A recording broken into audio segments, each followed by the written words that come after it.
Ce que le MNLA a fait est très grave car il est à l'origine de tous ces crimes. La déclaration a été faite par le chef de l'UMP, parti d'opposition de la droite française. C'était au cours d'une rencontre avec la représentation de la communauté malienne en France. Le chef du principal parti d'opposition, qui était aussi le parti au pouvoir au début de la crise malienne, a exprimé sa solidarité au peuple malien et son engagement à appuyer toutes les actions du gouvernement français dans la recherche d'un soutien à la crise malienne. Reportage Magamfi Konaté. Évry est une ville nouvelle, jeune, qui compte beaucoup de citoyens issus d'Afrique et de bien d'autres pays et de bien d'autres continents, mais évidemment beaucoup du Mali. Nous avons cette relation avec les villes de Bamako et de Caille. Le conseil municipal que j'ai animé pendant plusieurs années est composé de Français de différentes origines. J'en fais partie d'ailleurs aussi, mais il y a aussi des élus, des femmes notamment, qui sont originaires du Mali. Donc c'est une source de fierté.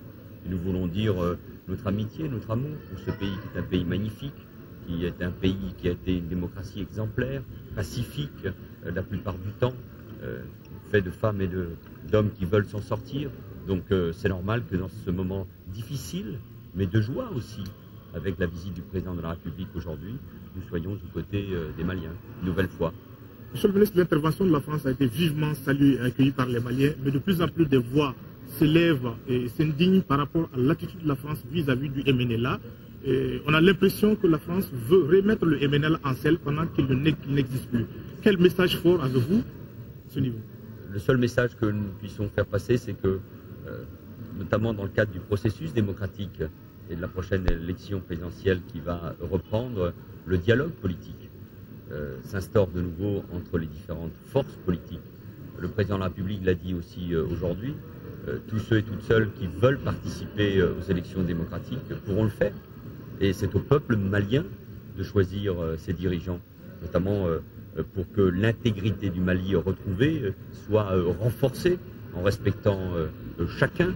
Le Mali est divers et en même temps il est profondément attaché à son unité et à sa nation. Ne créons pas de faux débats. Ce n'est pas la France qui va choisir ceux qui doivent diriger le Mali. Bien au contraire, c'est aux Maliens de le faire.